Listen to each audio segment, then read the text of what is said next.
Karibu sana Joseph. Welcome to this program. Uh, Joseph, yes, many people know you and they have seen you trying to champion for the right hand. So it's good that we get to know. Uh, it's good that we get to know Joseph. Who is this Joseph? Who is this Joseph? Okay, what is your? I mean, how far have you been in this? Where were you raised up? All of that. In a nutshell, tell us who you are. How did you grow up? Uh, Thank you very much, Spox. And this is a very good program, an innovative one, and a program that is life changing. Today, here in this studio, the minority and the marginalized people are seated here. And they are given an opportunity by this government. No any other government would have given them this opportunity. In fact, when I was directing them to come to Annex, they were wondering where is Annex and where is Harambee. Really? So you've done it. Makofi hapo. Uh, Yaani mnataka kuniambia nyinyi hamko mnajua kule annex iko? Mmepotea kidogo huko nyumbani kwenu hapa. So thank you very much for giving me and the team this opportunity. And these are great leaders from communities.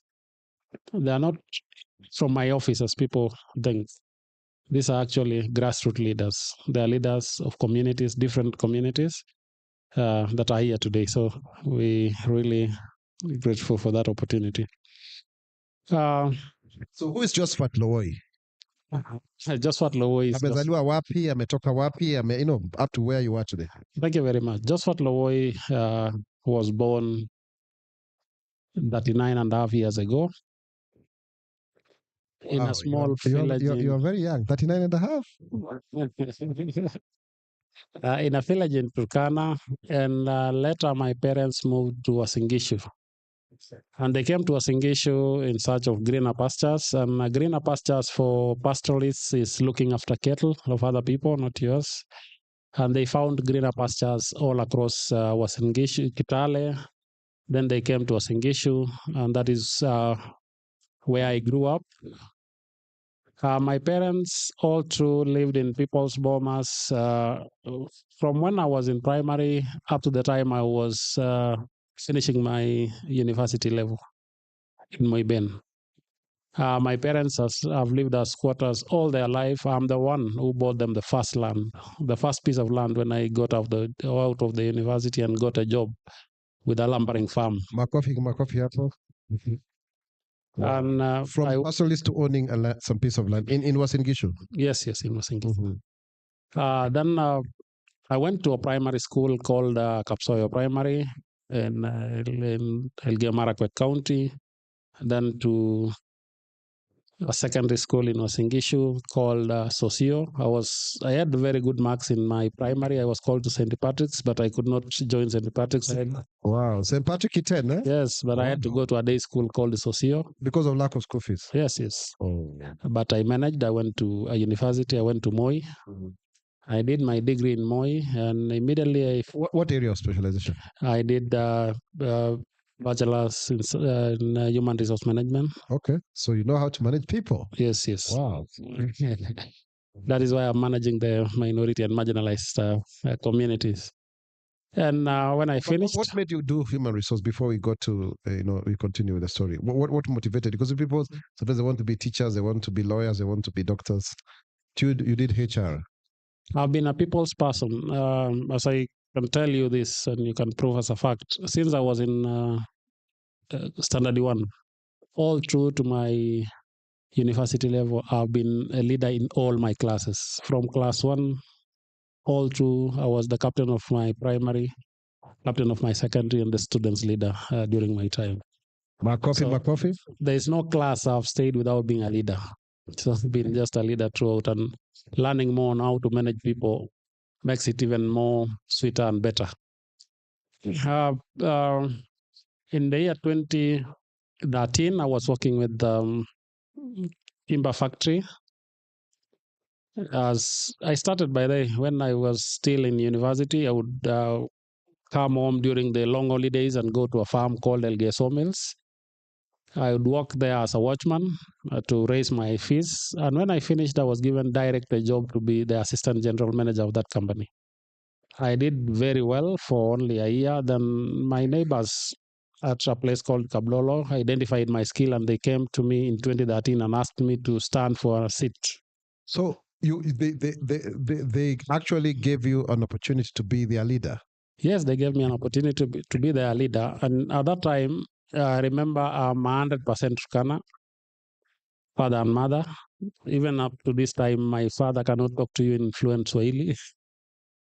And when they came to me, I said, no, it cannot happen because I don't come from this region. Secondly, by 2013, I had not married. I was still very, very single. And I told them two factors. I'm not from this area. I've not married. Dad, we don't have even a land. I'm still staying in a plot. How can I be a leader? But after 2 weeks, they came again and said, no, we are just ready to make you a leader that way. That is amazing. And these are not people from your community? No, not even one. Only people from my community photos are less than 10 in that ward. Less than 10? I'm from the remotest ward of... Munasikia maneno. And it has got how many, the vote has got how many voters? 16,000. 16,000. Yes. But they identified you as a leader. Yes, they identified. Sio ni jambo la maajabu sana. Makofi. Then I was elected in 2013 as an MCA in a ward called Karuna Mibeki. I went and became a leader. I had not married at that time. Then the first money I got from the assembly, that is the money I used to buy my parents' land and build them the house. I built them a very good house, bought them land. Mimi nikaendelea kuishi land yangu. So ulitumia pesa yako ya MCA first term kujengea wazazi wako na kuwanunulia shamba. So you didn't even like do something like personal development. You started with them. Yes, there's nothing I ever dreamed than keeping my parents in a home they call their home. And you know, you can see that's where blessings came from. Really? Yeah. Because you see, that's what you did. Let's hear more. Yeah, that's it. I was elected. I went to the county assembly of Uasin as the loner. Was alone. When I reached the county assembly, everybody was laughing at me. How did the people of Karuna Maibeki elect you? I was telling them, no, they just decided to elect me. And up to this time, I tell people I don't have a formula for it. It is God. And so you recognize that it was not really your own making. Yes. How can I be elected without a wife, without a land, and without... You are from a minority tribe, less people? Yes, I'm a minority, and I got 98% of the vote. 98%? Yes. Wow. Yani Mungu alikuwa anatayarisha mtetezi wa minorities. Yes. Wow. Immediately that went off, while the assembly members, 45 of them were still discussing, or now I got into the Uasin County Assembly, there came a time of electing the leader of majority in the county assembly. I was a nobody. But at that time of election, I was called by one person and told to join the others who were competing for this seat. I told them for the leader of majority. Leader of majority in the Uasin County Assembly. Munasikia your maneno. Leader of majority, a minority being asked to join the other in forming the majority. Yes. And immediately I was elected the leader of majority. Can you imagine? Makofi. Your story is very inspiring. It can only be God, isn't it? Yes. How do you are just called, you didn't even want to run for it because you knew you didn't even make it. Yeah? Yes. Wow. How can I be a majority where the environment was hostile in the first place? Wewe umekuwa ukituchungia ng'ombe, unakujaja kutochunga sisi. That was the language. I was just called when we came back, and I was told anonymously, you've been elected the leader of majority. I didn't even believe myself. So it was a unanimous decision? Anonymous decision. How many votes? 43. Out of? Out of 45. Are you serious? Are you serious? Then 43 out of 45? Yes. The other one was my competitor. So it's and you didn't spend even a single coin? I didn't even campaign. I didn't even know what a majority is. Because I'm a minority, what am I doing in majority? Yeah. Then I was elected and I served very well. And the first term, 2013, 2017. 2017, I was elected almost unopposed. And 2018, that is the time I did my wedding. And His Excellency, the president, the current president, came for my wedding. Because it was Na sasa bibi umetoa upande gani? hapo tu area. Is he also a Turkana or now you No, go to from that community. from that community? Yes. Sasa umekuwa son-in-law. I'll be ungrateful that I'm given everything.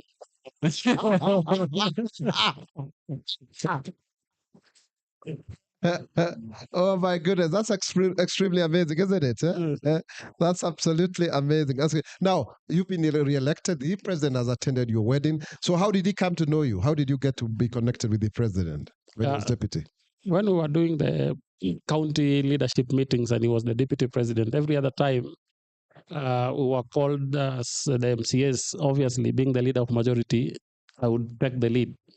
I'll organize the others. When he invited us, I'm the one organizing. Then we became friends. And he really liked me. Even that time when he came to my wedding, he told people, I like men who dare and go beyond their dreams. And Kwa hivyo yeye anapenda watu wanajua kuhustle. yes. Sio kukaa tu ukilialia ng'ong'o hapa. You don't cry that you're a minority. You just wake up and fight with other men. What don't you have?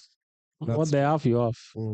And that is what gave me. Then I went again and we went to Mombasa for election of leader of majority second time. Reaching Mombasa, and this is the first time I'm saying this story, I got sick. The people I was competing with, two of my good friends, went all the way to spend millions in campaigns for leader of majority. I was sleeping in my room. During elections of the leader of majority, I didn't even attend the elections. But all of a sudden, I had the knock on my door, people shouting that you won again. Are you serious? Isn't this not a phenomenal story? 35 out of 46. Wow. So it was like everything. Never spent a cent, never bought wine to anybody or anything. Then I was elected for the second time.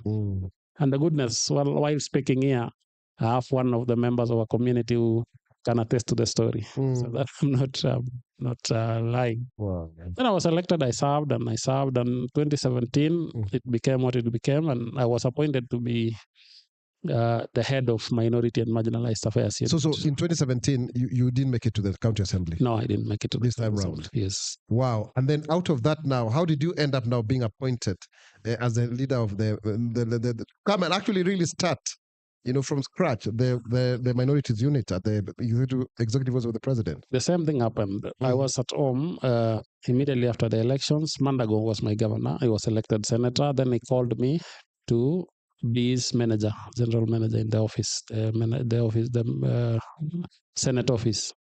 My colleagues came to Nairobi. We have a saying that serikali ni yetu. Let us go to the city. Everybody who served with me came to Nairobi, pushing and trying to make connections to have a position in so government, that they can be nominated. I never came to Nairobi. Okay. Only to be called, come and do an interview. And I picked my letter the following morning. That's all? Yes. An interview for the minorities unit? Wow. That is in July 2023. Wow. I started my office in August 2023.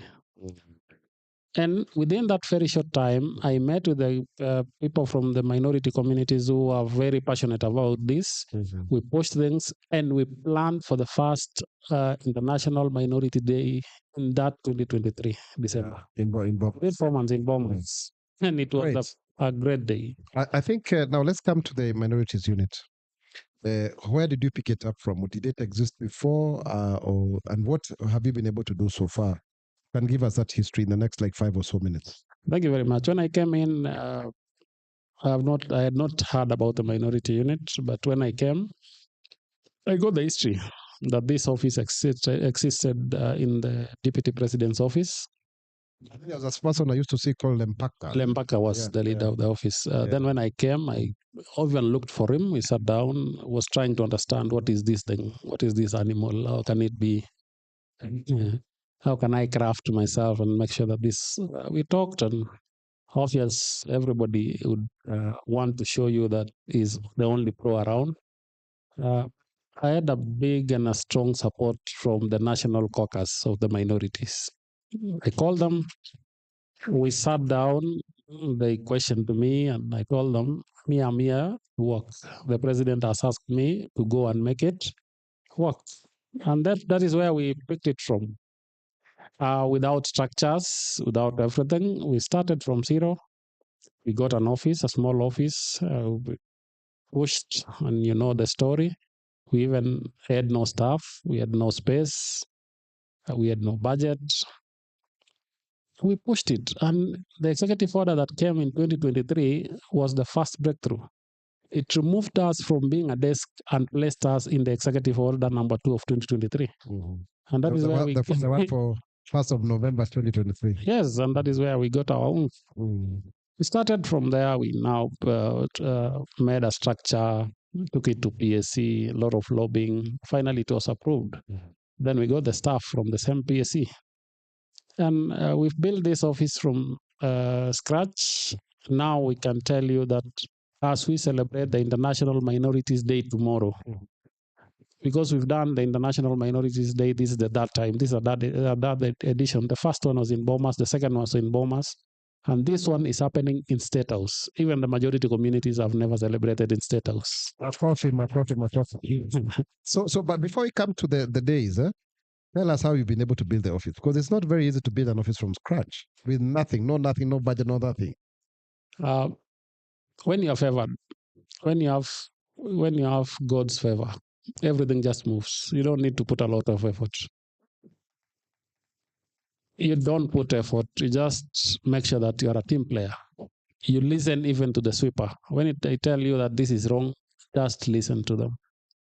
And that is how the staff that I was given, we build a friendship of making sure that our first client, who is the minority and marginalized, is served first. Build a very good relationship with all my peers who are the heads of departments. Build my friendship with every other ministry. We don't have money, but when we go to them that we have this program, they support us. We even build a friendship up to building friendship with the NGO world, the civil society that the government, any other government office fears them. They are now my best friends. Sometimes they have functions, they call me to go and address them, open or close. Building friendship, building alliances, making sure that you are a team player has brought us this far. It's not my might. I don't have money. You don't have a budget. You even that. But here we are doing bigger things without money. We were able to do a policy, and maybe we can come back to that later.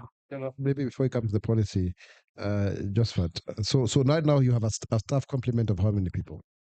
We started with a structure of it was approved a structure of 18 people, but now the executive office of the president and ministries are still supporting us with more staff. We are at most 35 now. Okay. Yes. Every other week, you see, everybody wants to work with us. Exactly. You see a deployment letter. Yes. Go and work in the office of everybody. So in terms of that office, how many people who were not represented in the public service have you been able to bring on board? At least they can say they have 1 or 2 people who are now employed by the government. When we came in, the national employment portal of the PSC had only 52 communities. We pushed it. As we speak today, there are 98 communities. So almost double, really. Yes, almost double. Yeah. People can apply and call themselves the tribe. Yes. And most of them are getting appointments. We are not shouting about them, but they are getting appointments just because they are now not applying as others, applying to their own communities. And that is an achievement that we've done. We've been able to help communities have their own administrative units. Before you come to the administrative units, so out of those 98, are they 1,000? Are they 200? How many are they? You can do an average. As of now, we can like with a disclaimer, before validation, we have the minority communities at 70. That from self-identification, the UN About 70 of them. about 70 of them, but we have not validated because some have even and I will say this, some are even split up from themselves. Some one community having two names or something, but that we are coming to that later. But for now, that's a very great achievement, because even in terms of now, because you now set up the basis for others to apply. Yes. So the numbers will keep on swelling, because somebody can see that their community is already identified amongst those that are the list of communities. Wow. Today I had yesterday I had a call from the Rastafarians. They want to be identified as a minority. They are saying this is the office we want to be. Now, I don't know whether that would be acceptable. Because Rastafari is not a tribe. I mean, I think it's a religion. What is it? Anyway, but we may also stand guided, because they may also have their claim. But when you talk about this, that's now what the policy is trying to clarify who is actually equal. But before we come to the policy, because we'll delve into that later. So you were talking about administrative units. Yes. In this time that we've been able to coordinate with the Ministry of Interior to have more than 15 locations, almost 15 again sub-locations. We have 3 divisions, one a famous one called Sioi for the Sengwer of West Pokot. We have 2 sub-counties and others coming. The sub-county of Hilaret for the community called Dasnach, and a sub-county in called Mkutani for the people of Ilchamus. We have our division in Chepkitale that we are waiting just to operationalize. We have some obstacles, but we are almost overcoming them, so that these communities can be able to manage their small affairs. As I can tell you why a sub-location is important. A community in Tanarifa were almost evicted in their own land because an assistant chief was not from that community. Really? Yes. Assistant chief is very important in that setup, because when they are negotiating about minerals, about any other resources in the land, that assistant chief signed the people's land as for Galjail community, signed over all land as a conservancy, that there is no one inside there. And when they were coming to take over, they were just realized that the land is full of people. And they say, just because the assistant chief was not of that community, who can stand for their own community.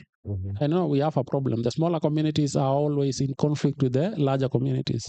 If they get a smaller way of oppressing you, better a white man.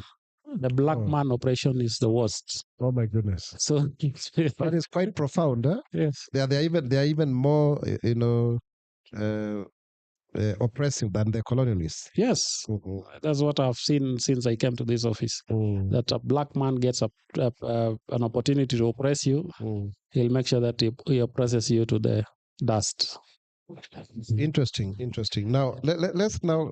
So if I was to get you right, Josephat, you say number one, the first thing that you've been able to do is to establish the unit.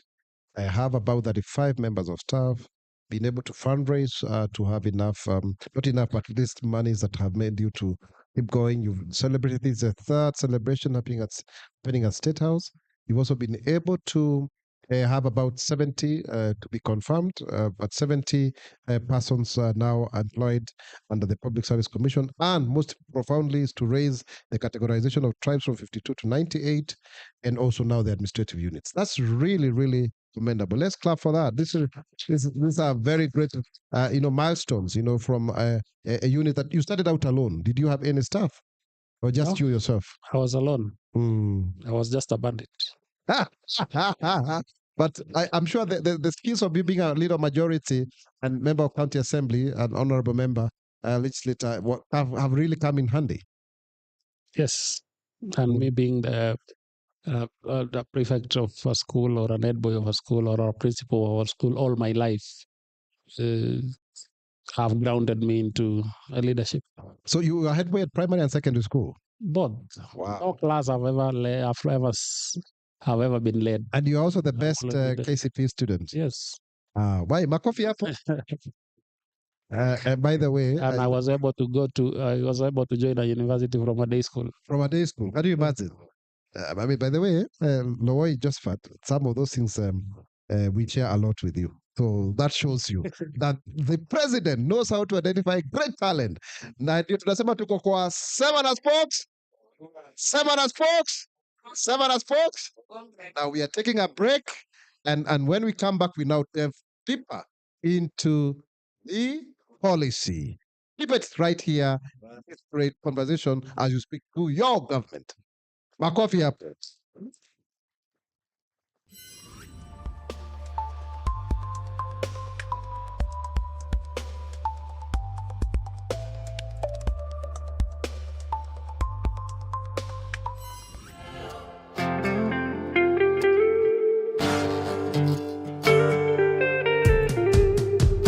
Barabara hii ambayo ni Mombasa to Mtwapa ina urefu wa kilomita 13.5. Wenyeji wa pwani watanufaika sana na huu mradi utakapokamilika, kwani utafupisha muda wao wa kusafiri, utaleta hata nauli chini, utafanya pia utawezesha kufikia huduma kwa urahisi katika pande zote na masoko ya mauzo yao.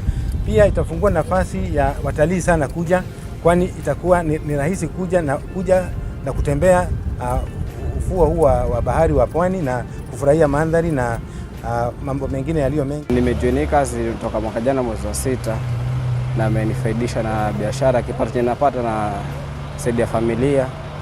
Pia nimefungua kwa biashara kangu ambako ni kama side hustle. So sijatoka bure, pia kampuni inatusaidia na safety iko sawa, na hali pia za matibabu pia ziko sawa in case of emergencies. Kampuni pia inatulinda. So kampuni imetusaidia sana. Mwanzo wenye wanatoka hilo eneo wengi wamefaidika. Hata wengine pia naona wameendelea, na kuna wale kwa bodaboda, lakini wenye wanaendelea kazi hapo pia kuna pikipiki zao. So hiyo ni jambo kubwa sana ambalo limetusaidia kupani. Mimi ni mwana Karanga, mimi ni memba wa BMU hapa Kidongo. Kusema kweli tunajivunia. Tokea huu mradi ufike hapa, haki umetufanyisha na sisi nasi wa mama tuna nguvu ya kuongea. Manake zamani tulikuwako hatuwezi hata kuongea mbele za watu, lakini kwa sasa tunajivunia mradi huu.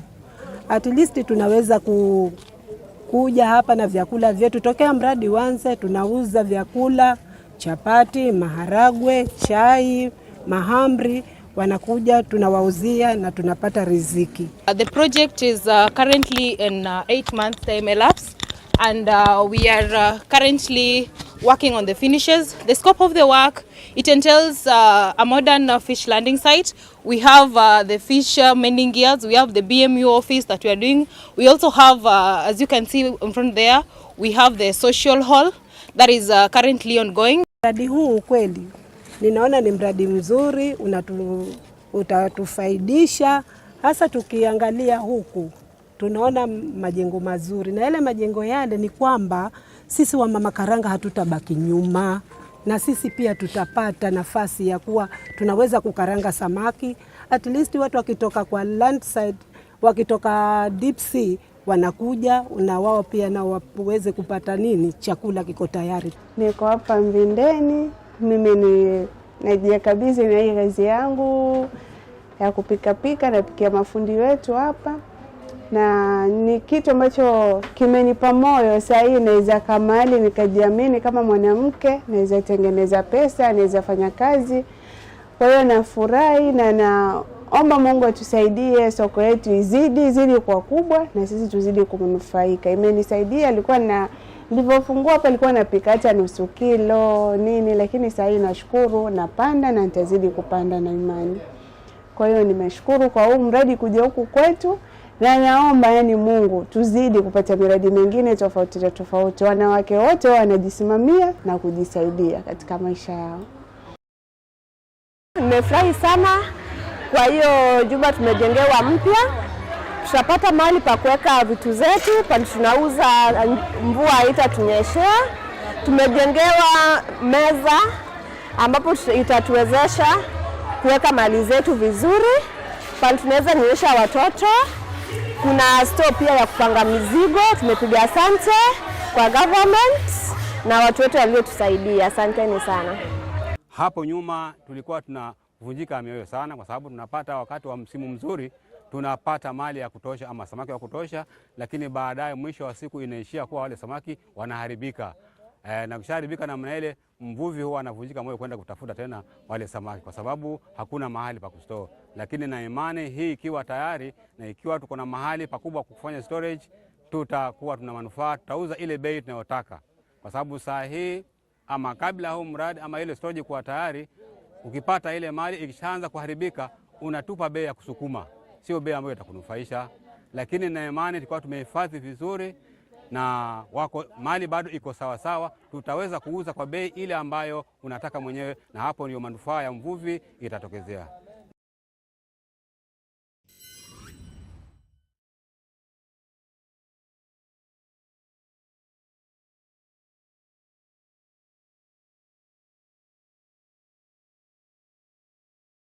Welcome back to Sema Spox. Sema Spox.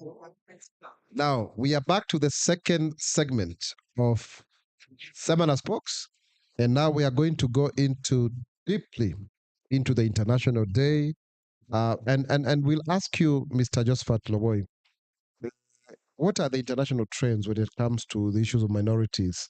Maybe at the UN level, is there any convention? Is there any international treaty? What has been the history in a nutshell? Thank you very much. Minority was recognized by the international community, indigenous, as many treaties and conventions.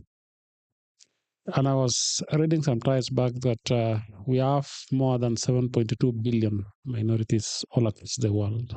7.2 billion? Yes. But that would mean like that's like the whole population of the world. We are all minorities. Uh-huh. So this concept started way back in America, in Australia, with the Aborigines, where people who came marginalized the Aborigines, the people who were first in those countries. And UN in their own right in the year 1992 made a declaration in 18 December 1992 made a declaration on the minority rights.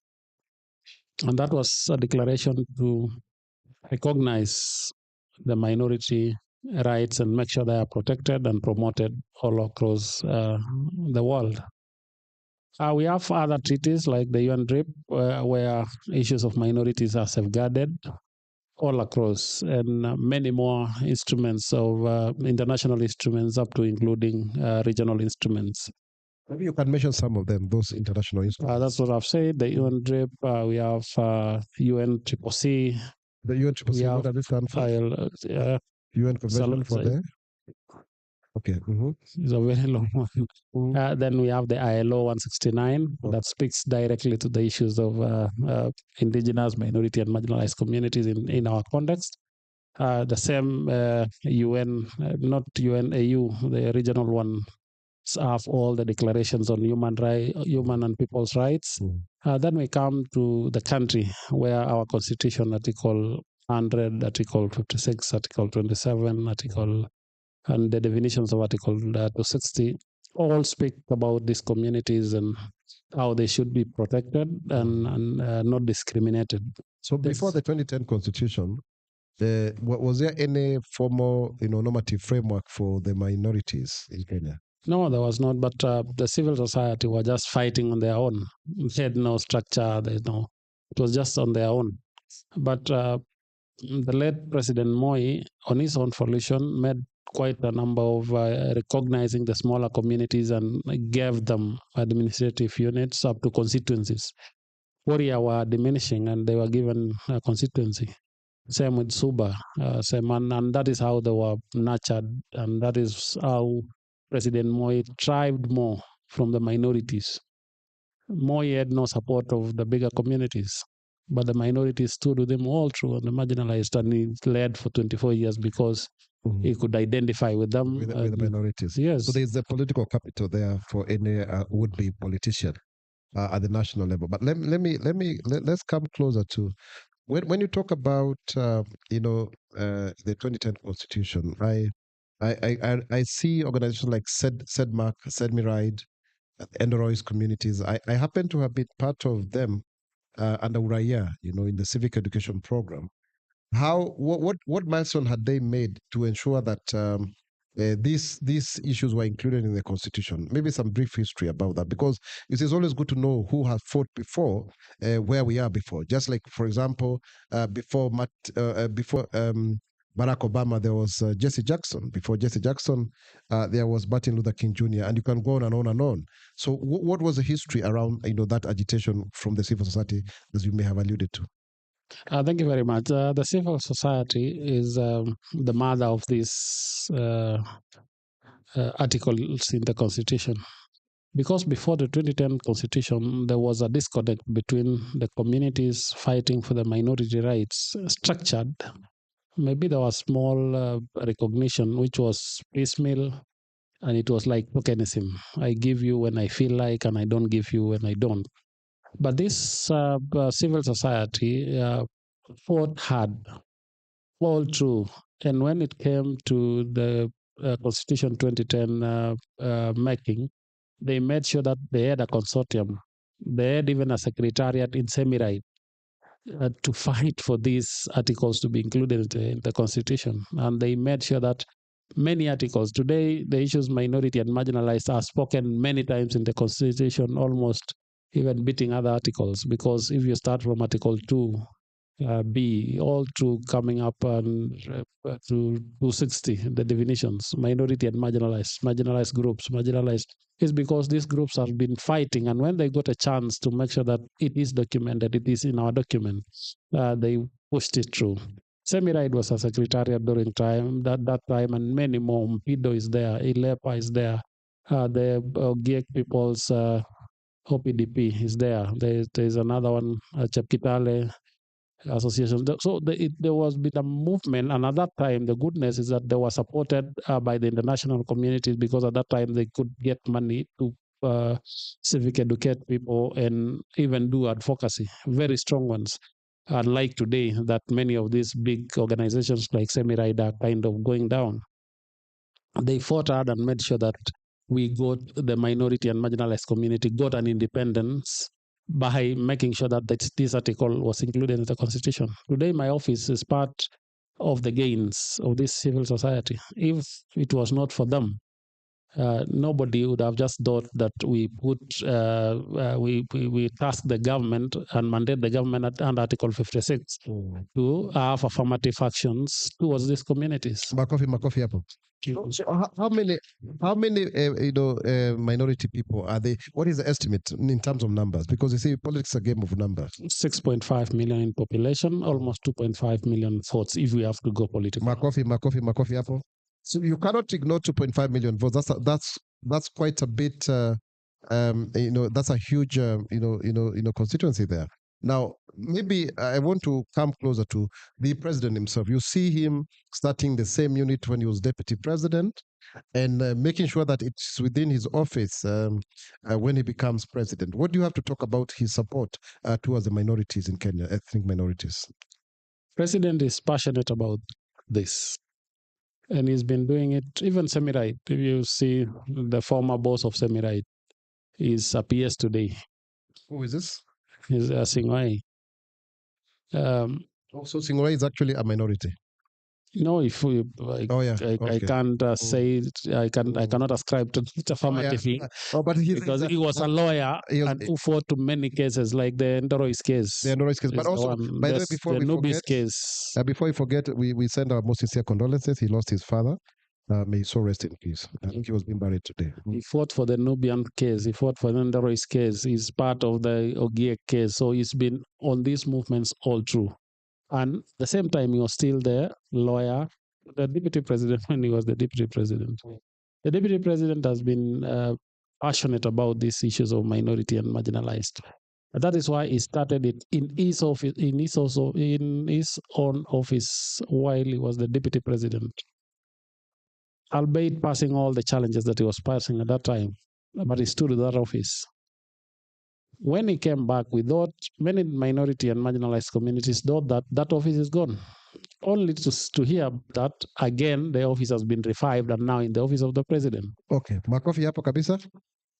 Now, in about a minute or so, because time is really gone, I wish we had the whole time. It really runs very fast. So tell us about the International Day tomorrow. What does the policy say? In about 1 or 2 minutes, so that people get to understand what this is all about.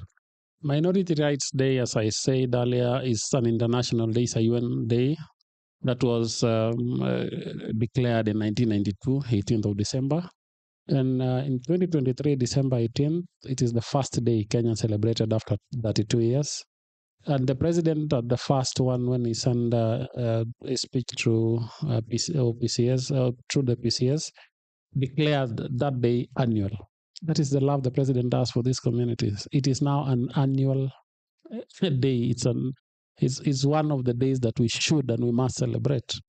Many people brushed it off like it is going to go, then it came in 2023 and now. So we are celebrating a UN day to protect and promote the rights of minorities. Thank you very much. So, so tell us about the policy. The policy. How did we come to it, or what do we expect tomorrow? Tomorrow we are expecting two major things. The first one to celebrate the day. That is the Minority Rights Day, the International Third Edition that the president will grace. But the part of all of it is the launch of a policy. This policy we started and became serious on it only 6 months ago. I'm telling you, go and do your own research. This is the only policy that has spent less than 10 million. This is the policy that has not costed government even more than 2 million shillings. Mm-hmm. This is the policy that has been started and approved within the very short time. Imagine, we started being serious on it 6 months. And today we have a policy. We were talking about it and saying there's light at the end of the tunnel. But when we started being serious on it is only 6 months ago. And tomorrow we are launching it because it has been approved already. Wonderful. So we have a policy tomorrow. And this policy speaks about all issues on how to empower the minority marginalized on employment, on how to protect their land, on how to make sure that their economy, which is mostly on animals, is protected, on how to make sure that their kids get employment a quarter, on how to make sure that their kids get scholarships and bursary, on how to make sure that there is equality in every other aspects of life. It's a broader and an aggressive policy. President taking this step to approve this policy is not a mean. Makofi. No, I think we really are doing very well so far. This is Sema na Spox. Sema na Spox. Now, so you forgive me today for our viewers, our listeners. I have some cold, that's why you can hear my voice is not as the way it is. Now, we are coming to you now, the members of the audience, the live audience here. We get about 5 or so questions, and then we go online to see what people are saying. So please get your question, get the microphone, you send straight, you say your name, where you come from, which community. It's good to hear which community you come from, and you should straight the question to Mr. Lowoy. So number one, the first person. Good. Thank you very much, spokesman, and thank you very much, our Secretary for Minority and Marginalized Communities. My name is Martin Simotwa from the Ogie community from Mount Elgon. Ogie, okay? Yes, I've traveled around 300 kilometers to come and celebrate our day tomorrow. Okay. Makofi. Secondly, I want to thank our president. Our constitution was passed in 2010, but it was until 2023 that we got an office. So you can imagine from 2010 up to 2023. That is when we got the office. So we, as minorities, we want to thank our president so much. My question to our director will be on the issue of the policy. We have 2 articles which are very important to us Article 100 and Article 56. Just even before we get to what is there tomorrow, so that our hearts we can relax. What is it for us there? Okay, Bakofi. Please, when you get the mic, go straight to the point. Don't give a speech. Just go straight and ask, my name is so-and-so from this community. And that's the question. Number 2.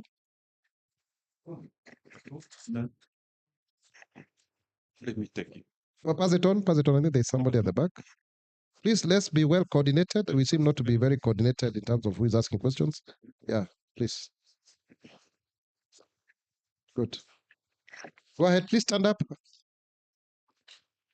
My name is David Tuitoik from Endorois Community, the National Youth Chair for Minority Caucus. My question is, we have Article 204 on Equalization Fund. Is the policy ring-fencing that just to make sure the 2% of our GDP goes directly to these minority communities? Thank you. Thank you to Tuitoik Makofi. Question number 3. I hope it's a lady now. We need to be gender sensitive. Yes. Yes, let's get the mic to you. Thank you. Good evening, all. Good evening. My question is... your name and which community you come from? My names are Khadija Ali Mohammed. I come from Arabs community in Wajir. Yeah, there are Arabs in Wajir? Many. Wow. I'm sure many people didn't know that. Yeah. Mm-hmm. So my question is, how will this policy benefit the minorities and the marginalized communities? Makofi? Yes, number 4. Ante. Mimi naitwa Jared Chulanzano. Mimi ni Msagala kutoka Taita Taveta County. Mimi nilikuwa nauliza swali tu moja kwamba hii policy inapolaunchiwa kesho, huyu mtoto tunatarajia akue labda kutoka katika executive order kuwe maybe department inajisimamia, kwa sababu sisi Wasagala tunahitaji huyu mtoto akue na nguvu ya kututumikia, manake tuna mambo yetu ambayo yanakwama na tunaomba apate nguvu. Kwa hivyo tungeomba maybe mtueleze kama ina uwezekano, manake mambo yetu tunaomba iwezekane akue. Asante. Makofi kabisa hapo. Ngoja kidogo. Nafikiri tunamkumbuka Achinzano, sijui kama mna uelewano kabisa.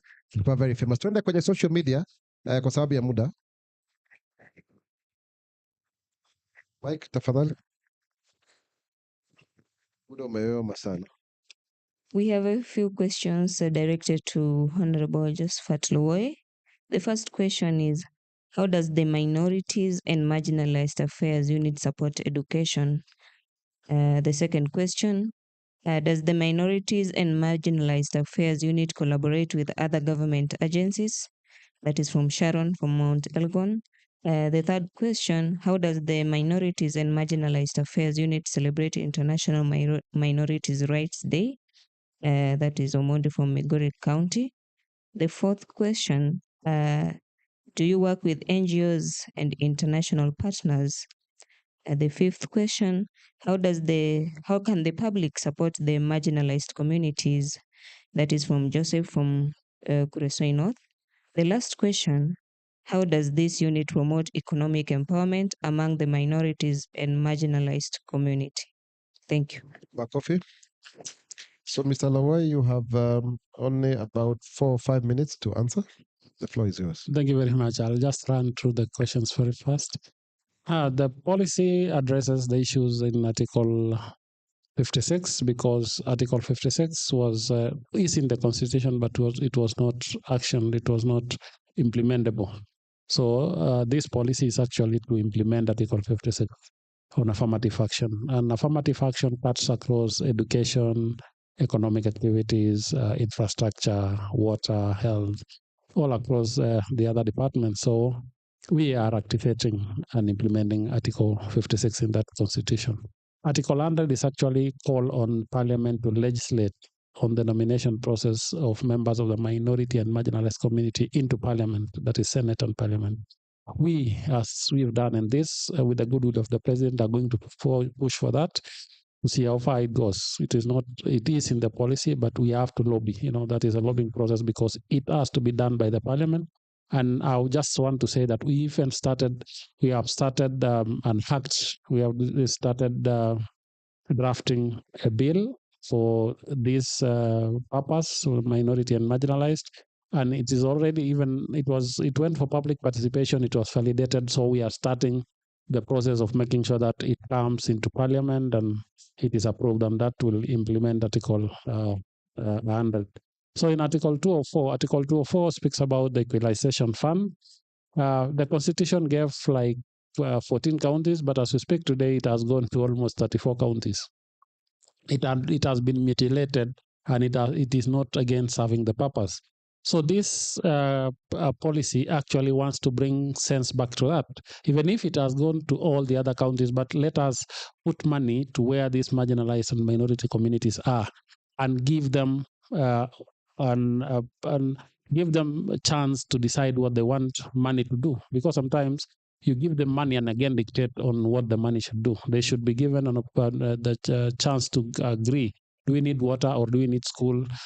Case example of Chepkitale, Ogiek, they want a school because they are still having timber and they're still studying under a tree. But when the money came, the person who controls it says you need water, and water comes from Chepkitale being the source of water. So you see, it is not still serving the purpose, and that is why we are doing all that.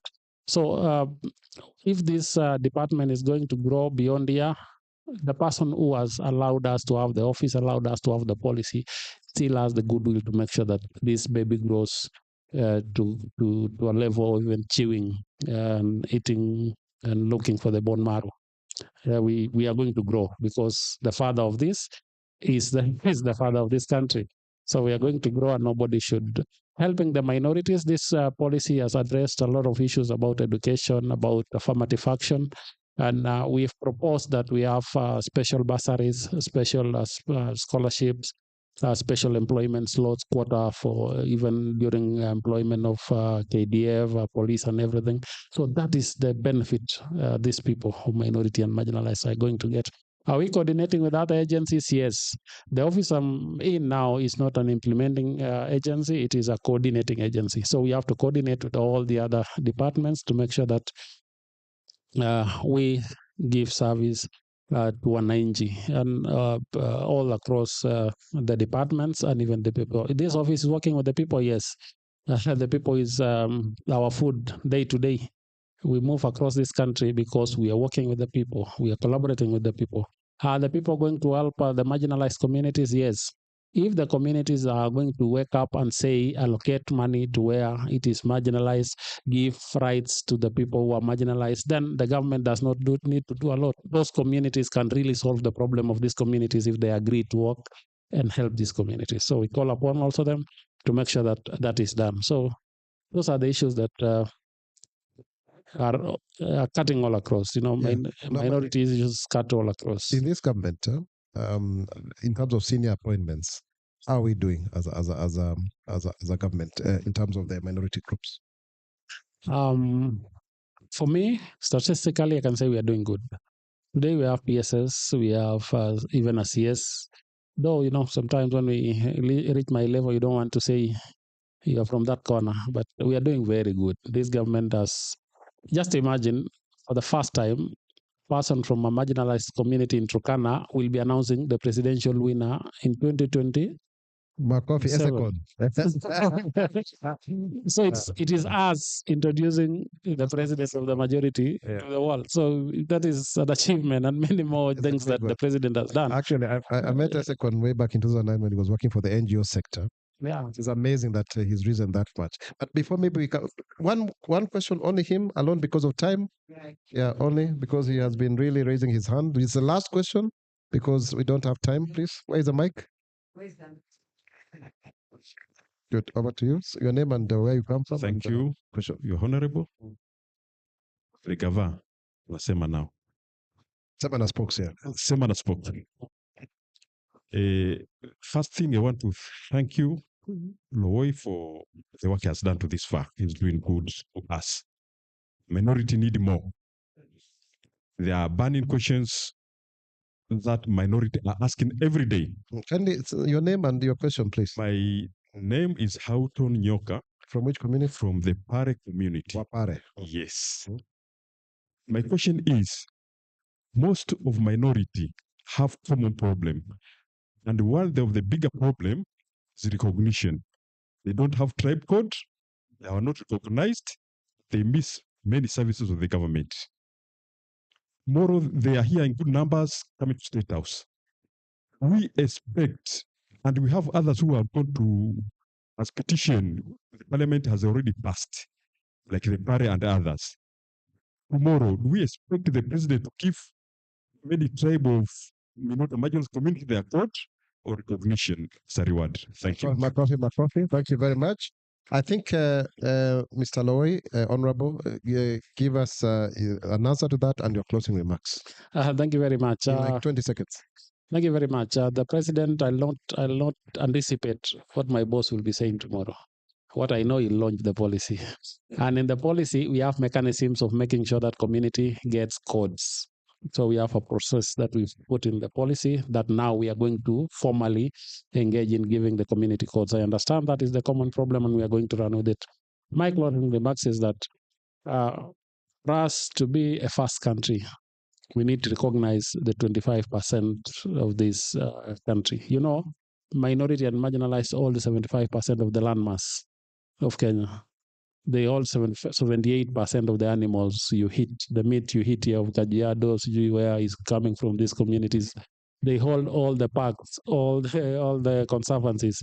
So if we want, because the government wants to be the first world, that is why we are pulling all the, we are bringing everybody on board. And tomorrow's theme is leaving no one behind. Makofi. So come here. Tunashukuru sana. Tunasema sasa hii program ni Sema na Spox.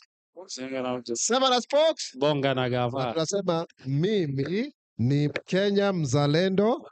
Je, wewe? Mimi ni Mkenya mzalendo daima. Mimi ni Mkenya mzalendo. Je, wewe? Mimi ni Mkenya mzalendo daima. Until the next edition of Sema na Spox. Bonga na Gava, it is me, Isaac Mwaura, the government spokesman from the Spox Media Center at Harambee Annex. Merry Christmas and a Happy New Year 2020. Thank you very much. Thank you very much. Thank you. And invite us.